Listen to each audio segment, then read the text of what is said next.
Hi, everyone. We'll get started in just a minute. We're going to give folks a few minutes to trickle into from the waiting room.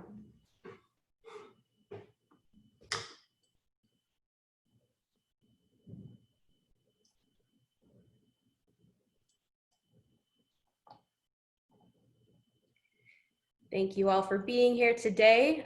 We're going to get started in just a minute. I still see the numbers are ticking up from the waiting room, so we'll wait until we get a few more folks.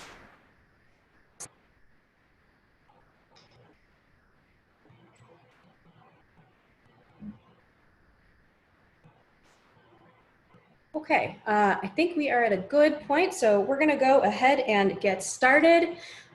Good afternoon, everyone. My name is Susie Spigelman. I am Director of Business Development and Partnerships at Clean Energy Trust. We're so excited to have you with us this afternoon for this 75-minute conversation. As many of you know, Clean Energy Trust supports a cleaner, healthier environment by investing in emerging clean technologies from across the Midwest region of the United States. Each year, we find, fund, and grow early stage clean tech startups, and we showcase them at a big event called Co-Invest Cleantech. There, we crowd in industry thought leaders, partners, and investors for what ultimately becomes a huge celebration of the region's clean tech ecosystem. When we realized we couldn't celebrate in person this year, we thought to ourselves, how can we find a way to showcase the region's startup and broader network? That's when we decided to embark on a multi-month virtual road trip, also known as our virtual road to Co-Invest Cleantech. And over the past few months, our virtual journey has taken us to states including Minnesota, Kansas, and Missouri, where we've met investors, corporate stakeholders, and startups from each state. Today, we're here in Wisconsin to meet some folks that are driving its clean tech ecosystem forward. So this afternoon's conversation will be broken down into two parts. During the first part of our conversation, I'll be talking with startup founders who got their start at the University of Wisconsin, as well as the university's Alumni Research Foundation, also known as WARF. And in the second part of the conversation, Clean Energy Trust CEO Erik Birkerts will host a one-on-one conversation with John McIntyre, the Managing Director of American Family Insurance's Institute for Corporate and Social Impact. We'll be sure to leave some time at the end of each session for Q&A, so throughout the webinar, please type all of the questions that you might have for speakers in the Q&A function in the bottom menu bar. So with all of that out of the way, let's meet our first group of speakers. I'm pleased to introduce you to Greg Keenan, Senior Director of Ventures and Accelerator at the Wisconsin Alumni Research Foundation, Justin Reed, President, CEO, and co-founder at C-Motive Technologies, Mehrdad Arjmand, co-founder and CEO at Novomoto, and Dr. Kevin Barnett, co-founder at Pyron. So before we get into questions, let's go through a quick round of introductions with each of our speakers. Let's start with Greg, then go to Justin, Mehrdad, and Kevin. So you can each begin once the previous speaker wraps up their intro. So Greg, you want to kick us off? Sure, great. Thank you, Susie. I'm glad you saved the best state for last. So we're really excited to be here as part of this conversation. As you mentioned, my name is Greg Keenan. I'm a Senior Director in the venture office here at the Wisconsin Alumni Research Foundation, which one of our major roles is as the designated technology transfer office at the University of Wisconsin-Madison. So in addition to leading equity investments at WARF, I also run a gap funding program. It's sort of a technology accelerator that we call very, I guess it's not very creative, we call it the accelerator.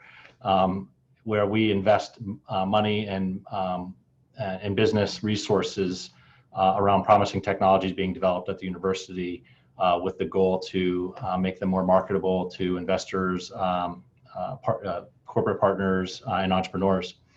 And prior to joining WARF, I spent 20 years, over 20 years, it's hard to believe now. I am the old guy on this panel, which I can't believe. So on this panel, I am John. So, I spent 20 years commercializing early stage technologies from corporate labs, startups, and university labs, mostly in the area of energy, materials, and agriculture. And quite frankly, most relevant for this panel, most of my experience has been in what would be characterized as clean tech or clean energy. And as I was thinking about joining this awesome panel of startup CEOs, I recognize I've been around long enough to see the Cleantech space long enough to see some old ideas that are new again, which is always fun. You've been around long enough, a long time when you see the hydrogen economy come back, for example. So I really look forward to this panel. We're familiar with many of the companies on this panel and excited about the discussion. So thank you, Susie, and thank you, Erik, for the invite. All right, I am Justin Reed. I'm co-founder, CEO of Motive Technologies. We are a spin-out from the University of Wisconsin-Madison, working in electric motors and generators and power electronics. So actually, WRF did as a hand in our funding and the emergence of our very small company out of UW-Madison. So my background is on power electronics and just power engineering. UW-Madison has an excellent world-class power engineering program called WEMPEC. I spent my probably too many years in my master's and PhD. And along the way, ended up kind of banding together with co-founder Dan Ludis, who is now, at the time we were colleagues, fellow grad students, but then realized that he started combining ideas for this new electric motor technology, and realized that we bit off more than we could chew as founders from a technical perspective. So Dan went back to UW, started cranking out PhDs as a faculty member. And then, so now as a company, we're working on hiring those in areas of controls and power electronics and machine design and such. So our machines are really well suited to like vehicle applications, renewable generation, very high energy efficiency. They eliminate rare earth materials, the needs for those for the magnetics. It's really a whole paradigm shift for electric motors and generators. So I'll also spare the details on that, but it is a highly differentiated technology that I think could only come from the Midwest, particularly Madison, with just the world-class program that UW has. So that said, I guess I'm the CEO and do a lot of the fundraising, grant writing, basically all the stuff that no one else wants to do. We have a very still tech-heavy team, but looking to grow out of that and get into commercialization very shortly. So with that, I will hand it off to Mehrdad. Awesome. Thank you, Justin, and good afternoon, everybody. My name is Mehrdad Arjmand. I am a co-founder and a CEO of Novomoto. So Novomoto provides solar power to off-grid communities in sub-Saharan Africa. We started our operations in the Democratic Republic of Congo as the first country. And our goal as a company is to do 1 million installations by the end of 2026 for households and businesses. So basically, we provide solar kits that replace flashlights, candles, diesel generators that people are using for electricity generation and other appliances with solar kits, and we offer financing to our customers to be able to pay for the system on a rent-to-own basis. And then after they pay off their systems, they can or choose to upgrade with us. So my background, I did my master's and PhD in engineering mechanics at UW-Madison. And I was fortunate enough to meet with my co-founder, Aaron, in Madison. Well, that's it. I'll pass it to Kevin. Thanks, Mehrdad. My name is Kevin Barnett. I'm the co-founder of a company called Pyran. What we do is we make renewable ingredients for the materials we use in our everyday lives: paints, coatings, adhesives, clothing. As you may know, these materials are vast majority made from petroleum-based molecules today. But what we did is we found this cost advantage process that we could actually utilize biomass resources, things such as wood chips, corn cobs, a lot of things here in the Midwest, to make these same materials at lower cost, because there's certain advantages of biomass, such as the number of carbons in the feedstock. So what we did is we found this new novel pathway to make these ingredients that go into paints and coatings to replace petroleum-based materials, so both lower cost and renewable. This started at the University of Wisconsin, along with my co-founder, Professor George Huber, who was my PhD advisor. Me and him were both inventors on that technology, and I'll go a little bit later on how WRF and the university system helped us develop, but it was a kind of a spin out of WRF and the University of Wisconsin. That's all I have. I'll pass it back to Susie, I guess. Great. Thanks, Kevin, and thank you all for your awesome introductions. So let's flip it back to Greg for our first question. You work at WRF, which is a really interesting group. Can you tell us about the group's history, how it was formed, and how you engage with startups and university IP? Sure. So WRF, as I mentioned in my intro, is the technology transfer operation for UW-Madison. And we are probably the first tech transfer office affiliated with a university. And it was actually started around the invention on our campus of irradiating food to enhance vitamin D. And when that was originally invented, a group of alumni got together and said, hey, we should fund a patent so that we can not only bring this technology to market, but also enable a stream of investment return to come back to the university to support research. And that's what we do to this day. Our mission is to commercialize UW-Madison technologies, to make a positive impact in the world, and through success, generate returns through licenses that we then can invest back into the university to support research. So at our core, we support research at the university through an endowment that we manage that was largely generated from many successful technology licenses over the years, starting with vitamin D fortification. Some of our other technologies include warfarin, many imaging technologies, across the board. There's a lot of technologies that we've been able to successfully license to generate this endowment, and we're so proud to support the folks like Justin, Mehrdad, and Kevin on our campus. So that's what we do, and the organization is made up of a tech transfer operation. The group I work in is a new organization called the Venture Office.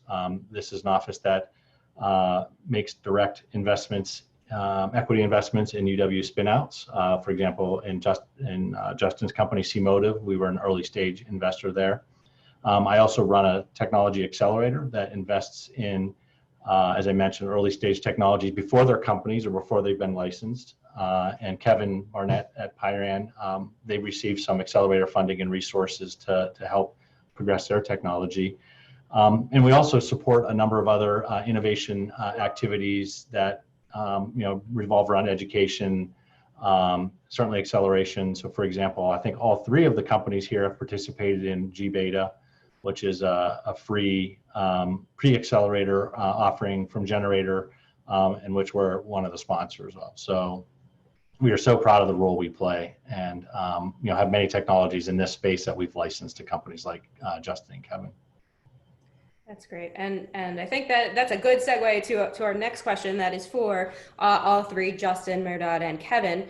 And that question is: you all developed your companies at the University of Wisconsin. So can you tell us a little bit about how each of you got started and how the university and groups like WRF worked with you as you grew? So let's start with Justin, and then we'll go to Mehrdad and Kevin. Sure. So yeah, we had kind of a unique beginning, like I was mentioning earlier. And so in our case, so myself and Dan, we were grad students at the time, and ended up coming up with some innovations that we came up with them outside the university, which is not typical. Usually it's done like as a research project. And then we took those ideas to WRF, which we could do because we had our master's degrees at that time, as we were alumni. And said, hey, what do you think of these? And WRF said, these are great. Let's patent them. So that then allowed WRF to consider us for investment. And so one thing that, leading up to this, that Dan and I had seen is, so WRF is, WEMPAC, the Power Engineering Research Group at UW, is very, it's a world-class consortium. And so every Friday you have a company come through and they talk about their latest technology, their products, and all kinds of stuff. And you kind of get the down low on their technology development and issues they're having. And so we saw heard these trends kind of recurring of materials or materials cost or efficiencies or whatever. And so that was the genesis for these ideas that then later turned into these innovations. And so we took them to WARF. They said, great, they patented them. And then they ended up saying, hey, we really like what you're doing. We think this has legs. We'd like to help you get to the next stage. So that was when we started the company, and we secured our license through WARF for those original inventions.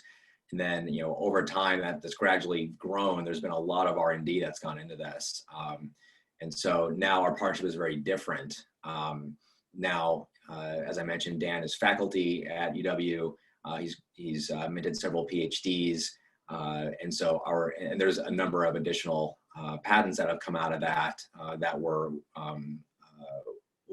now working on, securing the license to those. That's going really well. So your relationship has definitely changed, and I don't know. I guess that's a good summary as to the beginnings of C-Motive. Great, thank you. And Mehrdad, same question for you. You developed Novomoto at University of Wisconsin. Tell us about your journey.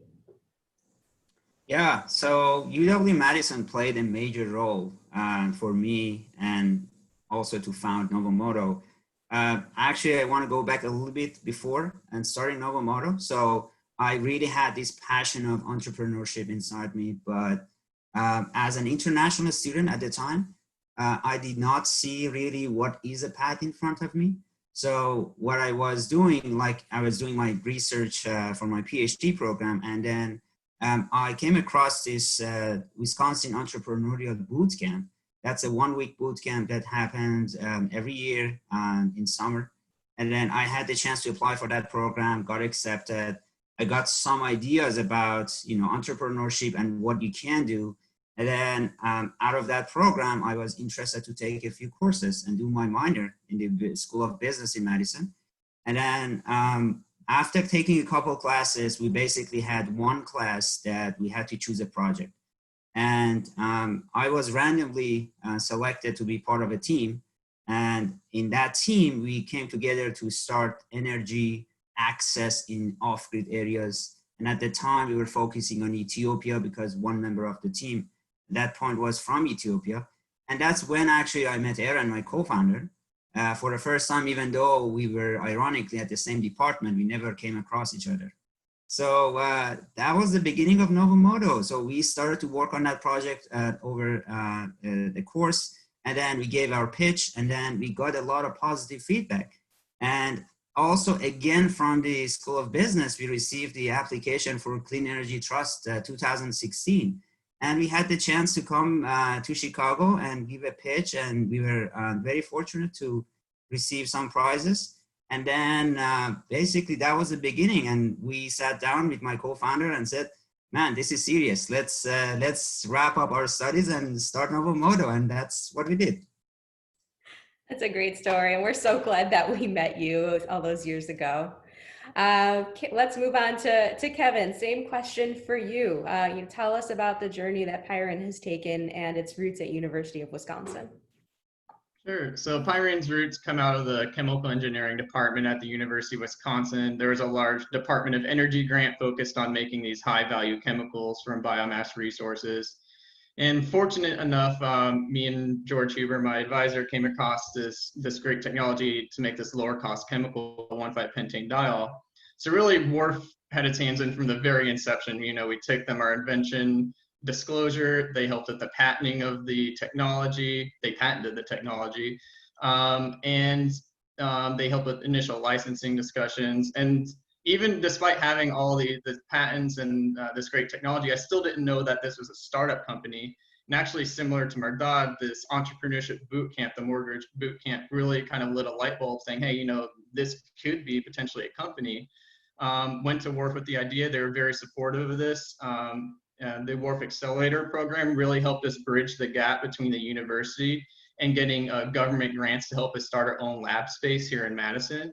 So it was a great program that really filled that year gap between, hey, is this a company? Do we have real funding? So we really appreciated that. And as you mentioned, we took part in the business accelerators here in Madison, such as G-Beta, which really helped our business get kicked off. So that's kind of the story of how Pyran spun out of the UW. Awesome, thank you. And do you think that you would have ultimately have found your way to forming the startup had it not been for that boot camp or other startup type of resources? Do you think you would, like, the light bulb would have ever clicked on your own? I was always interested in entrepreneurship, but I do think as grad students, we tend to get our heads down and really work and really focus on that end goal of getting out of there basically and graduating. So I was very appreciative of all the resources at UW, including the accelerator program, Discovery to Product, and G-Beta, that they knew how to see what a company could be, and they really helped light that light bulb. So I think those connections between those groups and the students are really beneficial. Gotcha, great. So shifting gears a bit to the topic that has been and continues to be on everyone's mind, COVID. You know, we hear about how it impacts larger companies a lot. We don't necessarily hear about how it's impacting startups. So I'd like to talk to each of you. We'll start with Kevin, and then we'll go to Mehrdad and Justin on, you know, how has your business had to adapt because of COVID? Has it just been business as usual for you, or, you know, have there been a couple changes that you've had to make? So Kevin, you want to kick us off? Yeah, so I guess one benefit of being in the chemical industry is that it is a longer term, more entrenched industry. So, you know, yes, this may hinder some things for a couple years, but these chemical plants operate 20, 30 years. It's really not going anywhere. In fact, yes, it was problematic that we had short-term lab closures, but other than that, it's actually what it's done. And I don't think many people in the chemical industry saw this coming, but some companies are actually thinking more about the future now, instead of just focusing on their current products. So you've actually seen some more investment in green chemicals and things like that that we didn't envision. So actually the long-term prognosis, at least in the chemical companies I'm talking with, isn't that diminished from the COVID crisis, fortunately. Well, that's great to hear. How about you, Mehrdad? You know, I imagine you might have a little bit of a different answer given that you're operating an overseas business. Yes, it had a little bit of a more impact for us in multiple dimensions. So first of all, the biggest one probably was our manufacturing facility or partners that are in Asia.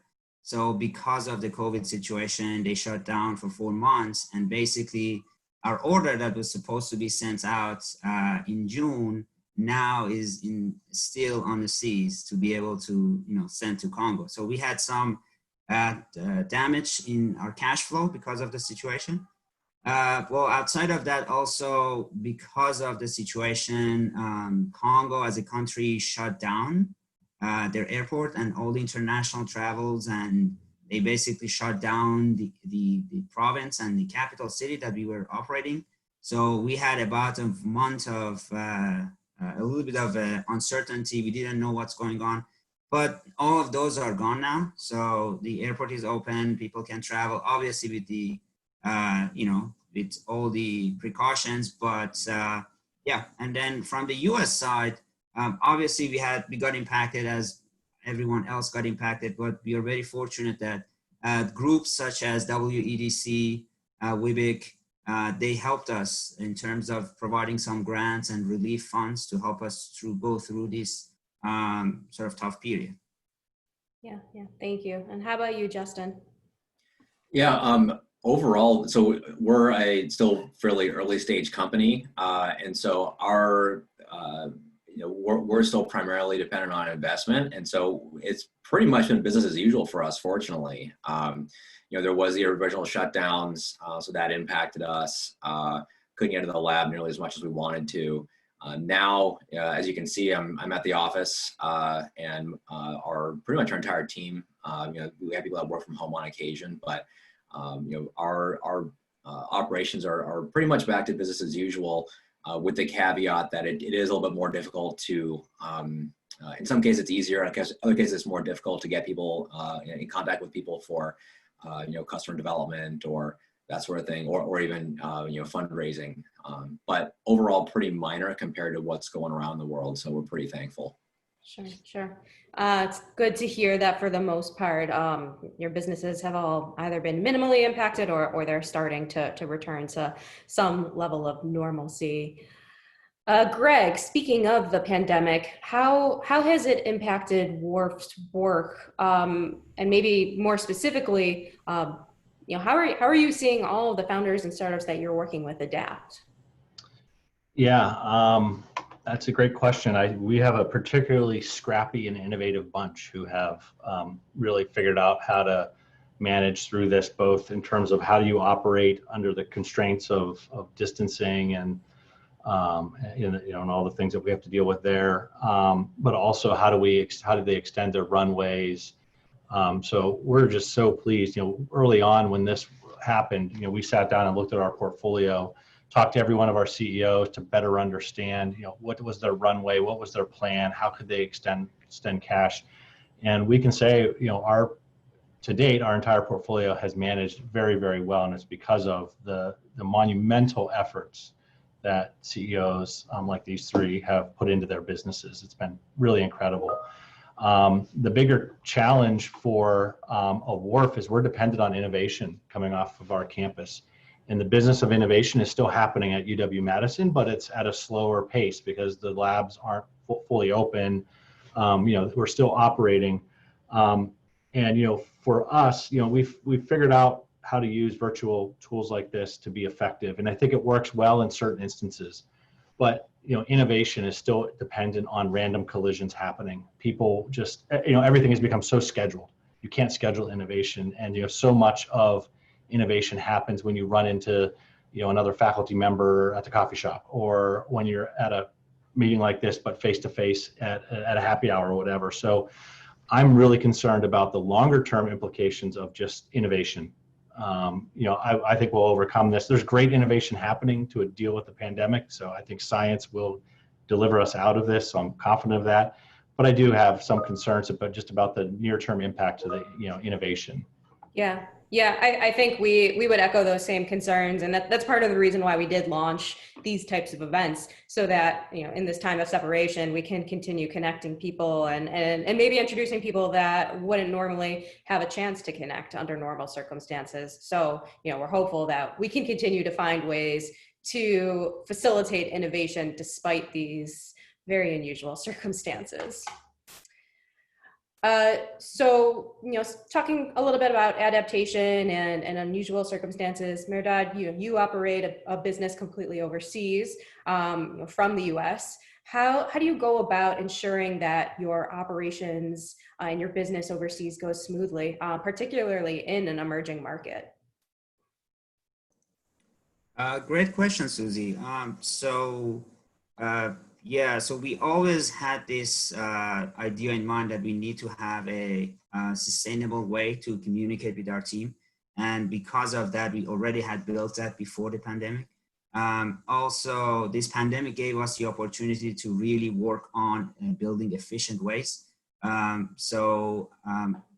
now, we have a very good management system that we are relying on technologies that people submit their reports on a daily basis for each of the roles that we have, and we can just go over those, and then we have set schedules that we can have meetings with people. So everything is pretty much shifted online on different forms and shapes. And also we are working on with our manufacturers overseas also to be able to make sure that they can deliver things on time. We are working or trying to find other manufacturers to have ready to go in case the manufacturer number one doesn't work out. We would be, have other options to go. In general, I would say a lot of things have shifted online, similar to how we see the businesses here. And then also a lot of things that we have to do, like hiring. So that's one of the more challenging things that we are trying to still figure out. How should we go about hiring, especially if we are not there and we want to pick some high quality people. So a lot of advisors have helped us so much so far to be able to figure out ways that we can handle the situation. Gotcha. Well, particularly on the hiring front, I imagine that's a really interesting challenge that requires just a ton of logistics and communication. So we would love to stay posted on how all that goes. So keep us in the loop. Switching gears a little bit, Kevin, let's talk a little bit about your product. You mentioned during your introduction that it can be used in a variety of applications. Why did you decide to focus on the paint market? And how do you anticipate tackling such an established and competitive market? Yeah, sure. Yeah, as I mentioned, our product, it's kind of a workhorse molecule that can go in a lot of different applications, mainly paints, coatings, adhesives. And it can be a bit overwhelming with the network of chemical companies, their products, and which markets to go into. In that respect, I highly recommend customer discovery programs for startups that really helped us suss out which markets were the ones that should be our beachhead markets. We took part in the SBIR Advanced program by the Center for Technology Commercialization here in Madison. There's similar programs around Wisconsin that they've made us do 70 interviews in a very short time. It was really intense, but you're cold calling chemical companies, and we learned your assumptions, even though we had this great technology, our assumptions are never right from the start. And you learn a lot about your markets and your customers, and it's really helped us guide our business plan. As far as tackling an established market, it's a lot of it's about learning from those customers and having a good business proposition. And for us, it's really this lower cost. As entrenched as it is, if you have a lower cost product, they're going to be interested in that. But in addition to that, we are very excited about what we're hearing as far as the renewable aspect. And there's a lot more interest in green chemicals than there was in the past. Sure. Do you think you have just like timing is right for this type of technology and this type of product? I think it's getting better and better, especially in Europe, but even increasingly in the States. They're still looking at cost primarily, but we're hearing more than we thought we would about the green aspect. And there's increasing, government programs to promote these types of green chemicals. Great. And switching over to Justin, as you've made the transition from research and development to scaling and commercializing your company, can you tell us what that path has been like? Yeah, not particularly easy. So the electric motor industry is very old. So it's over 100 years old, and it's really hard to compete with a technology that is that old and that well established. So early on, I mean, honestly, we had no idea what we were doing. But I think a lot of companies start out that way. And I always kind of had an entrepreneurial bug that, and I did forget to mention, it was a while ago, we've been around for a few years now, but we did also go through the Wisconsin Entrepreneurial Boot Camp, now the Bergertz Boot Camp. But so it started off with really what we knew best, which was technology development and trying to get that as mature as possible. And we kept it focused. And then it turned out that, this one component also requires another component. It requires another component. So like what we thought was going to be the quickest path to market actually ended up getting much bigger than that.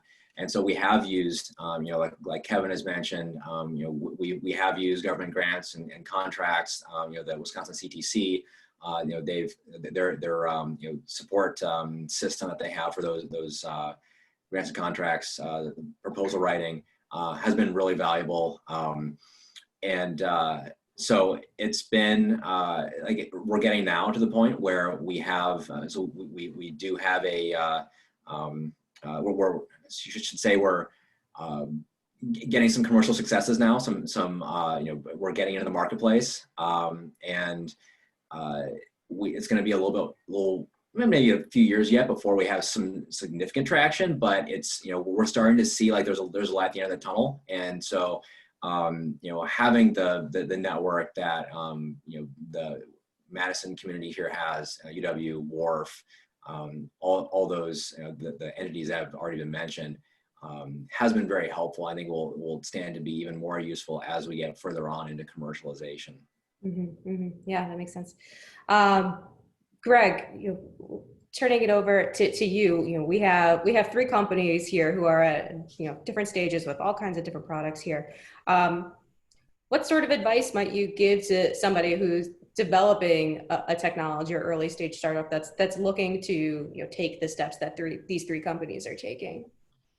Yeah, it's a great question, and I'll answer that in terms of the, partially in terms of the university context, but it certainly applies outside of that. What these three gentlemen have done, and I recommend everyone who's thinking about starting companies, you heard all these different resources they used around our campus. They used those many of them while they were still on campus. Really trying to incubate those ideas and refine them as much as you can before leaving the nest, I would say, of the university. So, on our campus, an organization like Discovery to Product, or D2P, is a great place for our campus to start, because then they can get connected to all the different resources that are available to them. But certainly the CTC that was mentioned, G-Beta, the Mortgage Entrepreneurial Bootcamp, all three of these folks used those to the max, and I think left the university in great shape. So that would be the first thing, is network and use those resources. I don't think you appreciate how much that networking means. When you're starting building your business, you go back and look at, I met so-and-so at this event, I'm going to reach out to them. I still, after 25 years in industry, still talk to people I've met 25 years ago, even in my current role. So, I think, building those keeping those networks active are really important. Finding those people who want to help you because they just like what you do is really helpful. In the same vein, I think getting outside the university and talking to customers, Kevin, mentioned it. It's hard work to find customers, talk to customers, get that advice. But I tell everyone, anybody think about starting a company, it doesn't cost a lot to go call somebody with an idea and prototype. Maybe it doesn't have to be fancy. It can be a simulation result. It can be, it doesn't have to be elaborate to get feedback. I wouldn't do anything with my time unless I had some indication from a customer or somebody that'd be willing to pay me to do that idea. So I highly encourage our startups to get out, talk to customers, network, and find those people that can help you. And all of these folks have done a wonderful job. I just reflect back 14 years ago when I joined Virent, which was in the Cleantech space, and Kevin and I are kind of like technology cousins, because we came out of the same lab at UW-Madison. At least the technologies did. And I look at what our founder had to go through. I mean, it was basically, hey, starting a company would be cool. He left the university, no support structure, it was really hard. So it's just fun to see. We're sometimes our toughest critics here in Madison. We have a long ways to go, but we have come a long way in terms of the support and infrastructure we have to support startups, and especially clean tech startups as well. Great. And for today's conversation, we're talking about UW-Madison and all of the great resources that you have there. I assume we have some folks on the line in other states. Would you encourage folks to get involved with tech transfer offices at their respective universities, national labs? I would imagine that's this type of innovation facilitation that you provide goes well beyond the university to broader ecosystems. Yeah, I mean, these are three unique individuals who actually left the university with technologies they developed and decided to start companies on their own. There are many folks that these folks I've worked with that have different career paths. They want to stay at the university. We're constantly trying to find entrepreneurs or experienced business folks to take some of these ideas that we have and take them and build companies around them. So I encourage anybody who's has an inkling that wants to start a company or just take a look at a technology that they might be interested in. They should definitely contact their tech transfer offices. Great, thank you. We're wrapping up the end of this session in just a minute, but before we do, we're going to do a quick lightning round with Justin, Mehrdad, and Kevin. So I'd like for each of you to take 30 seconds to answer the following question, and then we'll get into some Q&A. So the question is, as startups, I imagine that you're always looking to make some asks. So when you're looking at this audience today, what specific asks might you want to mention today? How can maybe it's how folks can get involved with your work, or maybe it's just making contacts. What might you want to ask? So let's start with Justin. Yeah, so a couple thoughts on that. We're always looking for more applications for electric motors. That could be existing applications that are electrified to applications that are going electric. So I think like, I don't know, we're in the Midwest, so agricultural equipment, electrifying those. Always looking for more applications. So, please reach out to me, Justin at c-motive.com. And then also, if there are accredited investors out there that are looking for investment opportunities, please reach out to me as well. We're always looking to build our network in that regard as well. Thanks, Justin. How about you, Mehrdad?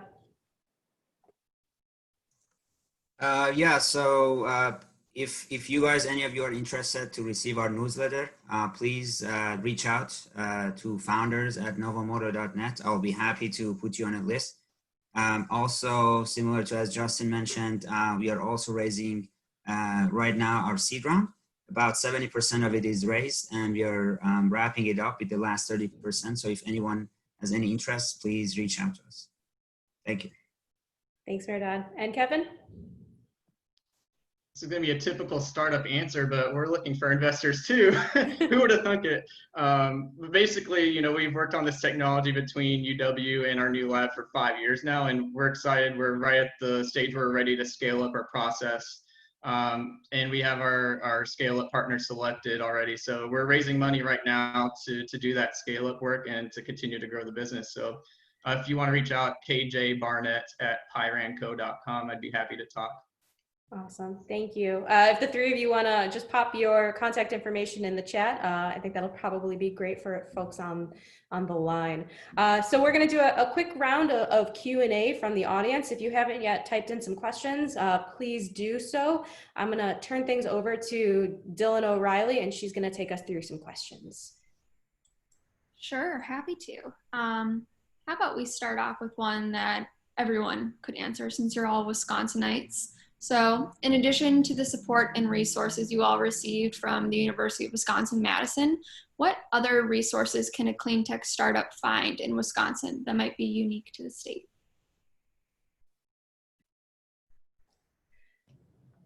Let's go with, I'm just looking at your pictures. Let's go Greg, Justin, Mehrdad, and Kevin. Yeah, that's a great question. I think there's, obviously in Justin's case, we do have, in the clean tech space, there's lots of corporations that are potential customers here, many located Milwaukee and Madison. So, there's certainly potential industry partners. For Justin's case, he's fortunate to have some, WEMPEC and a lot of engine companies that come to town. So, certainly that capability, from a manufacturing standpoint for those technologies, we've got a strong potential customer base. I think we also have, not as strong as a chemical industry, unfortunately for Kevin. So, but I think in that vein, we still have lots of businesses in our state that can be quite helpful and are willing to help. So I'll start there and see what the rest of the group thinks. Yeah, for me, as far as clean tech resources, I would say you could look at in Milwaukee. There's MWork, Midwest Energy Research Consortium, I believe. That's we've also been affiliated with them in the past. So I think my list is running short at this point. I think I've already mentioned all the other ones I can think of. Yeah. I think we've covered a lot. So maybe we'll move on to the next question in the spirit of saving some time. Sure thing. Okay, let's see. Greg, I think this could be a good one for you, not to put a question right in your basket again. But over the past decades, we've seen kind of these boom and bust cycles in the clean tech industry.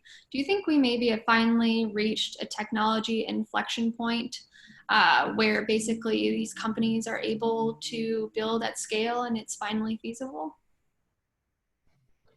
It's a great question. I think it's probably too broad. I mean, I look at, yes, there are, and I'll use the specific examples we have here. People still aren't going to buy something because it's renewable or sustainable. You need to provide a cost advantage or a performance advantage, hopefully both. I think we've become a lot, as an industry, I think we've become more adept at,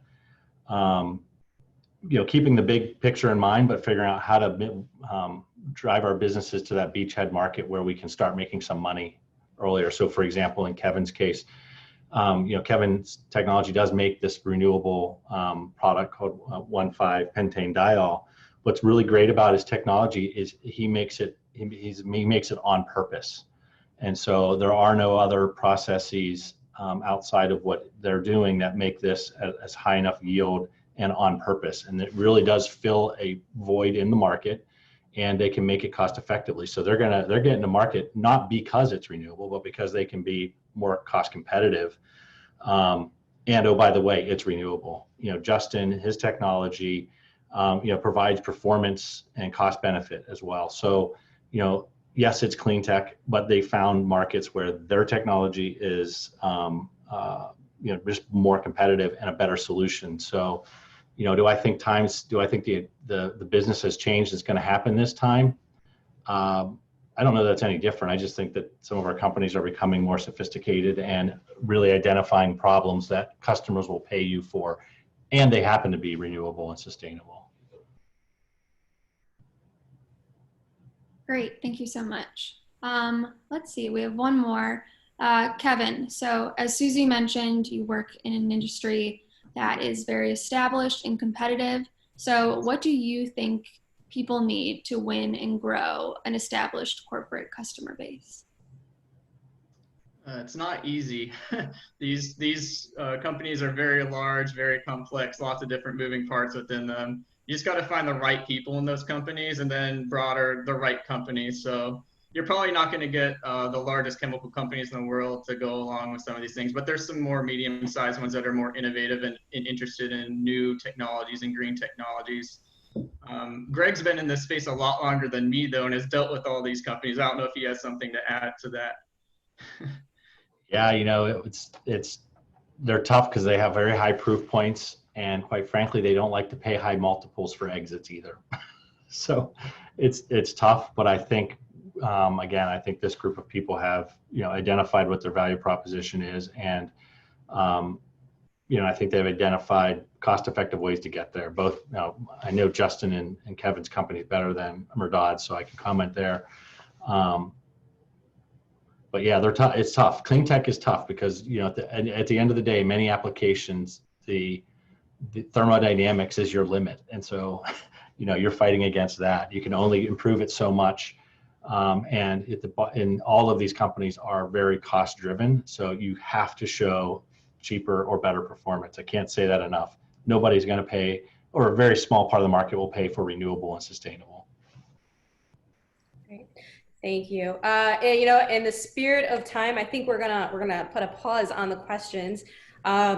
Justin, Mehrdad, Kevin, Greg, thank you all so much for being with us during this first part of our journey to Wisconsin. It was great getting your perspectives, hearing about your startups, hearing about WARF. We really appreciate everything you had to say here this afternoon. So thank you.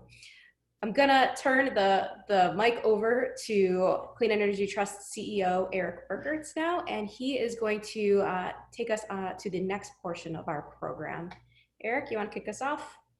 Yeah, absolutely. So thanks, Susie, and thank you all for the time and the sort of the wisdom that you all imparted. I think the message that I heard, which aligns with what we witness, is that the most successful companies we work with are the ones that are very, very diligent in pulling down all the available resources that are available in the market. I think we're at a fortunate time where there is quite a bit of expertise and resource out there. A lot of people motivated to see you succeed, and the companies that are really advancing in our portfolio are the ones that are diligent about seeking out that type of help. Some of it is non-dilutive, and that's really, really valuable too when you're an early stage company.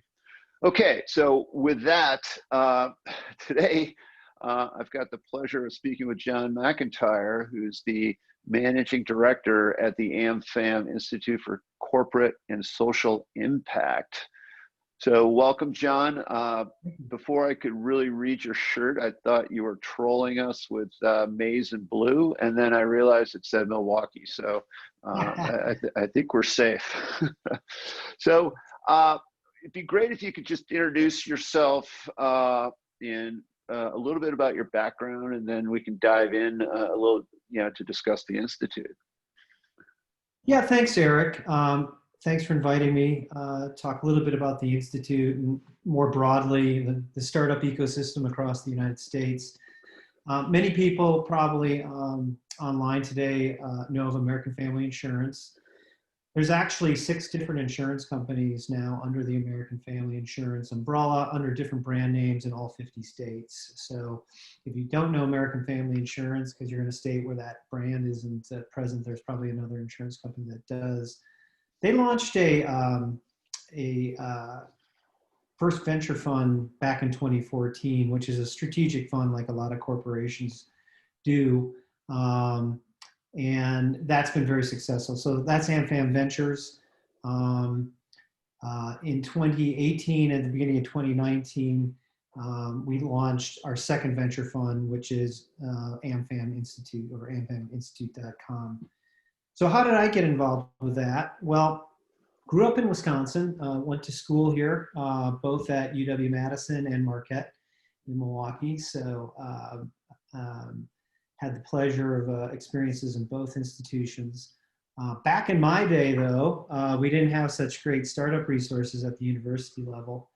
So got an electrical engineering degree and decided to go out in the marketplace, and I got hired by Intel Corporation in Santa Clara. So I moved to Northern California and essentially spent the next 30 years of my life in Silicon Valley in the technology industry, but then got drawn into venture capital fairly quickly in my career.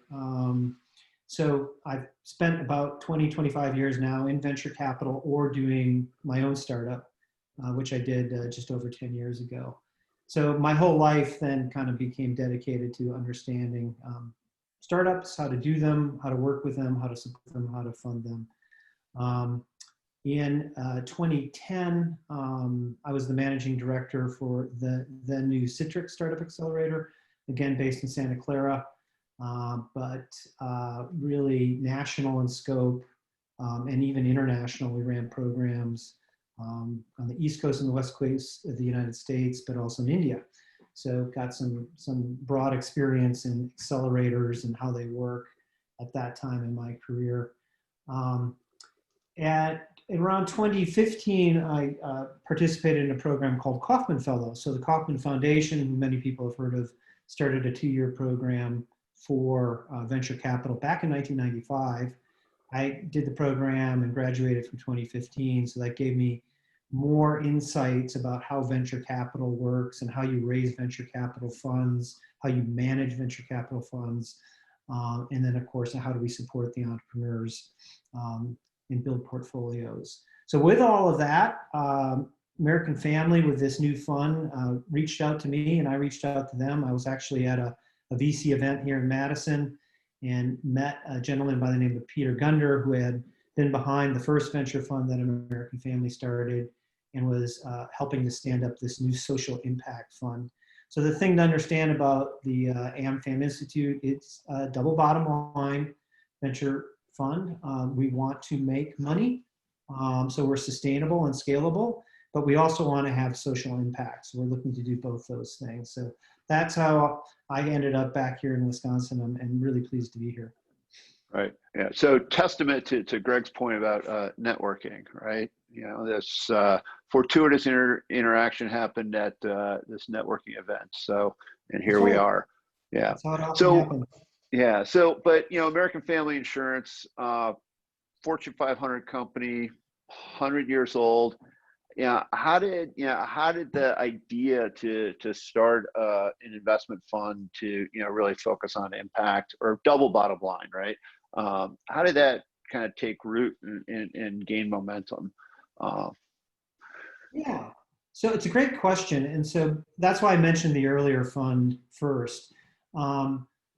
had developed experience with the first fund, and as I mentioned, they've been very successful. They're on their third fund now. They've had over 10 successful exits of companies, a lot of it in insurance tech, but in also other related areas like IoT and things like that, successfully worked with other corporations like Microsoft. So had this really positive experience that's continuing with that. So many corporations have corporate responsibility and corporate sustainability programs.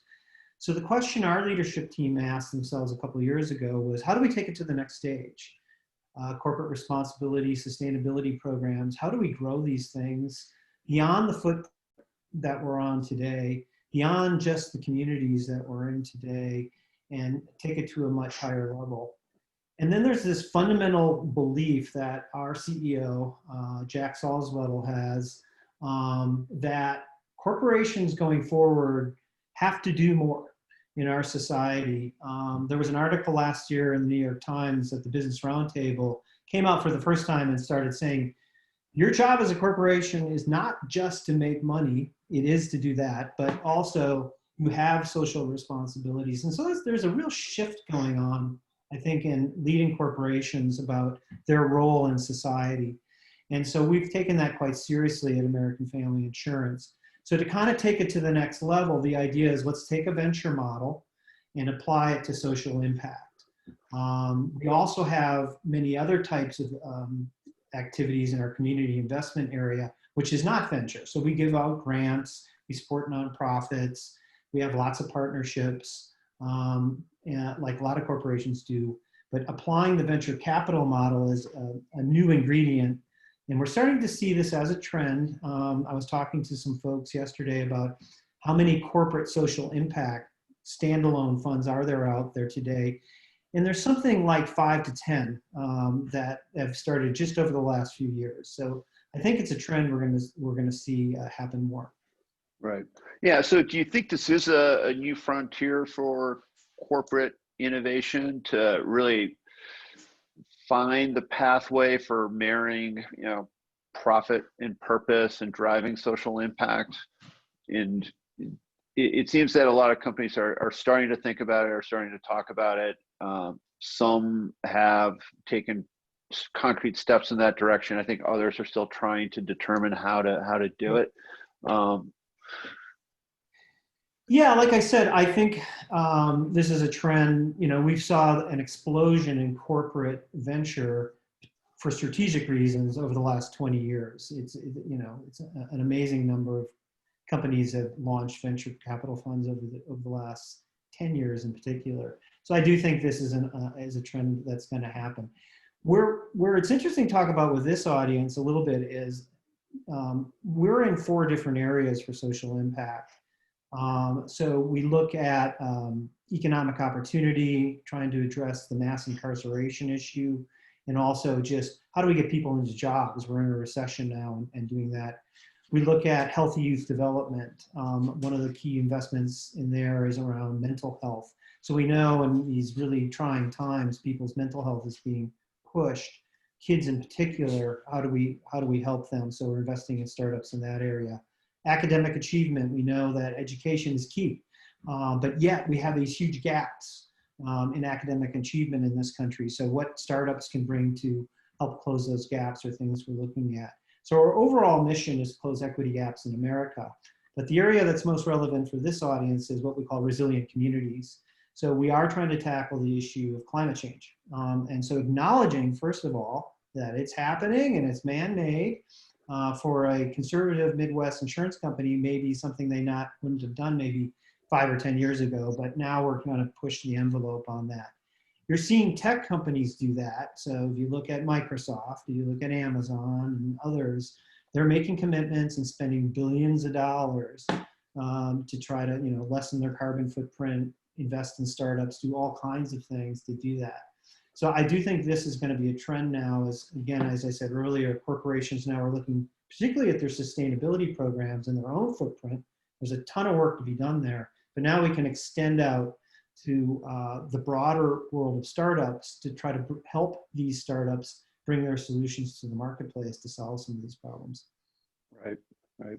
I mean, you characterize your work as double bottom line, but how are you thinking about returns? Are you are you pursuing top quartile returns? Do you believe that you can achieve top quartile returns, or are you willing to perhaps earn a lower return in return for outsized impact? How do you balance those considerations? Yeah, so as I said a few minutes ago, we're using this model. It's double bottom line, but one kind of comes after the other in my mind. And if we don't make money on this, how do we sustain this? How do we grow this? So it is a goal for this fund to have top quartile returns. Now, for those of you who know the venture business, that's really hard to do.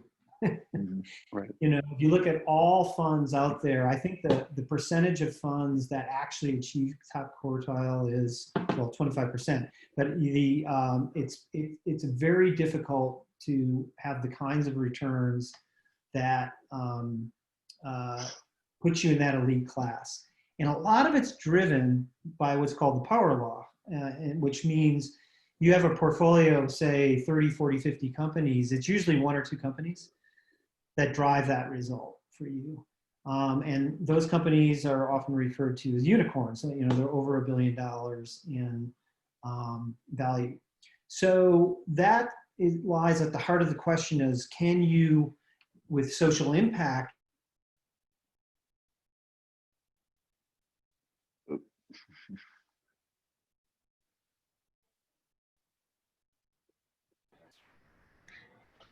I think we might have just lost connectivity with John. Oh, no. I think you're right. We'll let's give him give it a minute. Yeah.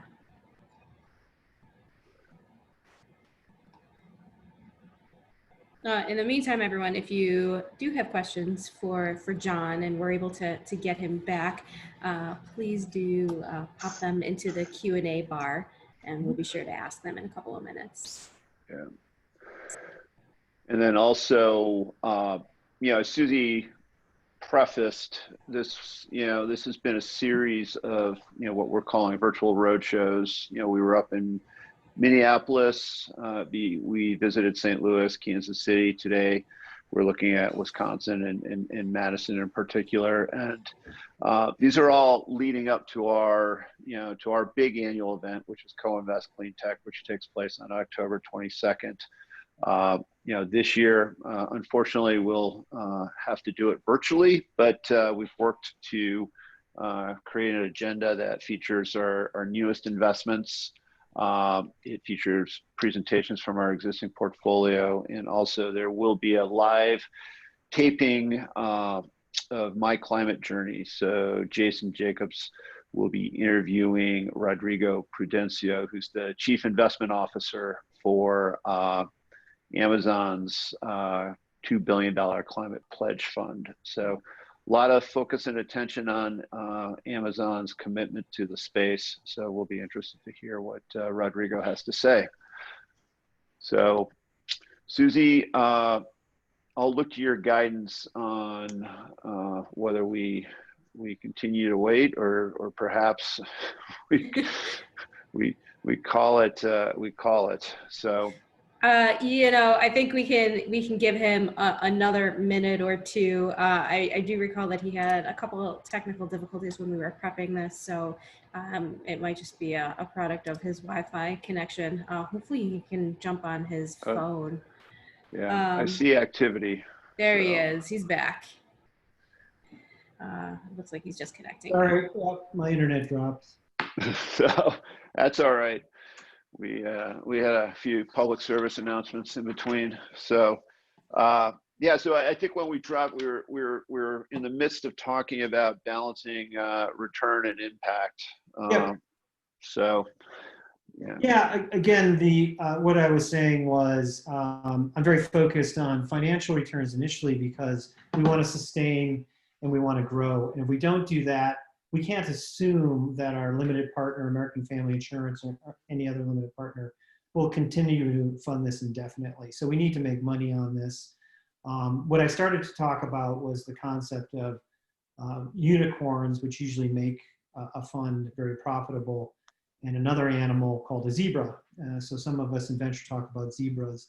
So we think social-driven companies can have great outcomes. They may not necessarily do billion-dollar outcomes for exits, but hundreds of millions of dollar outcomes are quite conceivable. Some of the companies we've invested in, we think are likely, or of course we hope will have outcomes like that. So we can construct a portfolio of, say, 30 companies with 3 or 4 of them that have big outcomes like that and be profitable and have lots of social impact, because I think social impact will come. We measure as a output of our investment and what these companies are doing. We do that today as far as look at social impact because we hired a storyteller as part of our core team. So if you go to our website, amfaminstitute.com, you'll see, I think, over 60 short videos talking about the problems in our society and how these startups are solving those problems. Yeah. Yeah. So, you know, returns important. Obviously, there's you know, there's also just you know, positive brand image that accrues to American Family Insurance. But are you also actively trying to incorporate, you know, the innovations and the ideas from the companies you support back into AmFam, you know, the parent company, in their lines of business? Not primarily, but in this area, what I described as resilient communities, one of the things we're investing in is climate tech. So you can see where climate and disaster technologies match up with the insurance industry quite well. But in other areas, not necessarily. Again, the main motivation here is that we want to create a better world, better societies, better communities, because that's our customers and that's our employees. So we don't take a more active role in building better, more healthy communities. We're all going to have lower quality lives going forward. So that's the primary mission. But in climate tech and disaster tech, I think it is applicable to the insurance business. We have one investment right now in a company called One Concern. So they're building a geospatial mapping with lots of data sources to help mitigate and predict earthquake, wildfire, and flood. So those types of technologies, I think, are things we are bringing back into American Family to look closer at about how do we apply it in the insurance business, or even create new financial instruments outside of what we think about today in insurance. One area that we're looking at right now is parametric insurance, which the concept of, you know, doing a quick small payout if an event happens, like an earthquake. Yep. Great. So we're nearing the point for Q&A, but coming back to the sort of resilient communities, I think many people, mentally default to thinking about urban communities when they hear resilient communities. But, you know, we're here in the Midwest. We're surrounded by many rural communities. How are you thinking about kind of addressing their needs and their kind of exposures and so forth? Yeah, within resilient communities, we look at 3 sub areas. So it is clean tech, clean energy, and we have investments right now in a company called Block Power. So they're updating older buildings. So you would think it tends to be more urban, but it doesn't have to be. It can be rural structures as well to go electric and use solar sources. Another company we're doing, Solstice, is aggregating customers for community solar, and that can be anywhere. Again, it'll tend to be urban, but not necessarily.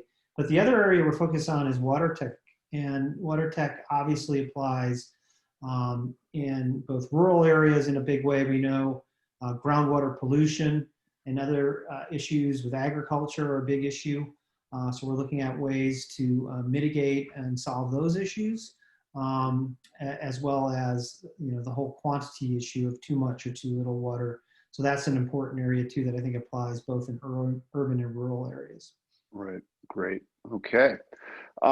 Susie, do we have questions that we should tee up?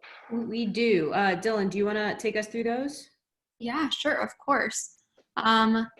So how about we start with, so during this time, can you give us, you've talked about it a little bit, but an overview in what you all look for in terms of climate tech startups, and maybe you could give us an example of a startup or two you've seen recently that's caught your attention? Yeah, so we started out in a subset of that called disaster tech. And so we've looked at a number of companies that are trying to, again, take all the wonderful software we have and artificial intelligence and all the inputs we have and apply it to different types of disasters, as I mentioned. We're broadening out now and looking at this category of climate technology and looking at startups that are using, some of them, we're looking at some companies, like one in particular, I'm thinking out of Chicago, Lodic Labs. So it's really risk analysis that they're doing. So they're using modern software techniques to evaluate risk in all kinds of things around climate. And one of their first trials has been around working with water utilities, in particular working with the city of Austin right now to evaluate the risk as they invest into their infrastructure for water.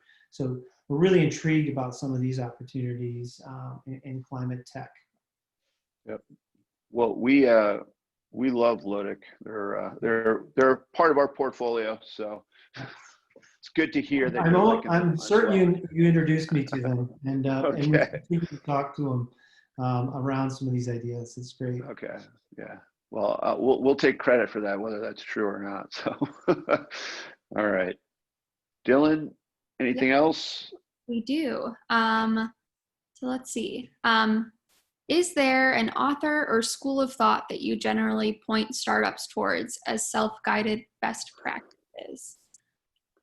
Well, there's lots of good stuff out in the market now. It's funny because I told you I did ran an accelerator back in 2010, and that's when Lean Startup came out, the book came up.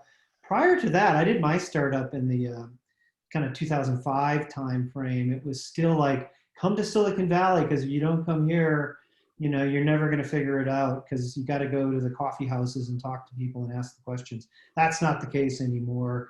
You can have innovation anywhere in the world. In fact, it's better that we've distributed innovation through these great universities and around the United States and in different parts.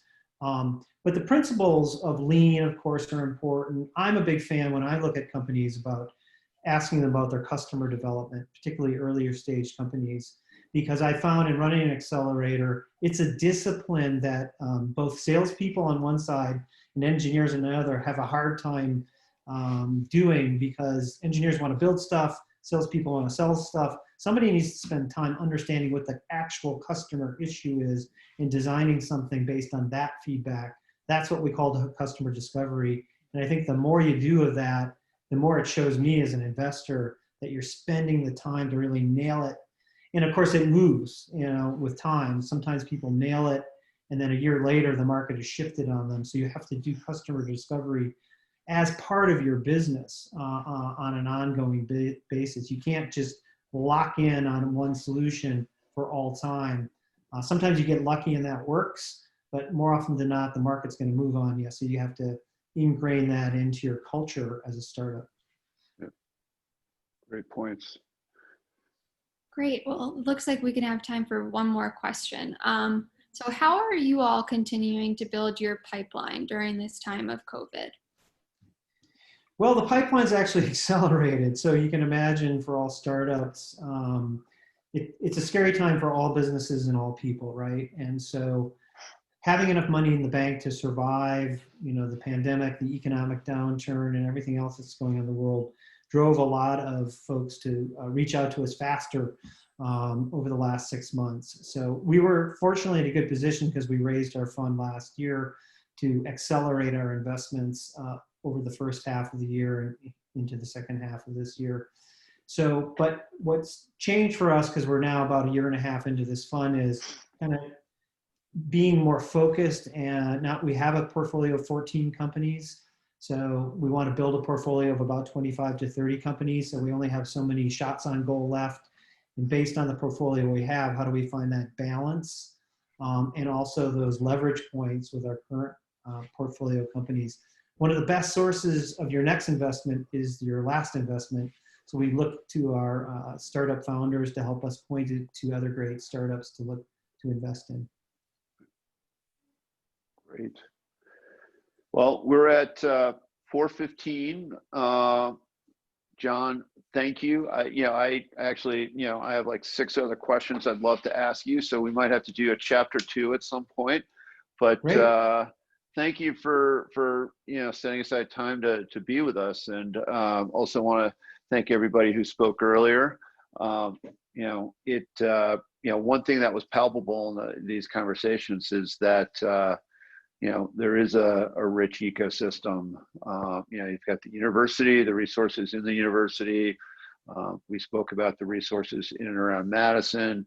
Then there are, resources, around the state of Wisconsin. I think you had put the Water Council in chat, as well as Titletown, which is a new investor out of Green Bay, which I think most people would not necessarily consider to be, the hub of venture capital, but they're doing deals, and so there's a vibrant, highly textured ecosystem. Which next time I'll put a plug in for them. Next time you're in Green Bay at Lambeau Field, they're right across the street from Lambeau in Titletown. Okay. Stop by. They have an impressive facility. Great. Yeah. Awesome. All right, everybody. Thank you so much. Have a great rest of the week. And I do hope to see everybody on October 22nd for our co-invest event. I think when you log off, you may be prompted to register. So please do that. We've got a good day planned. So thank you.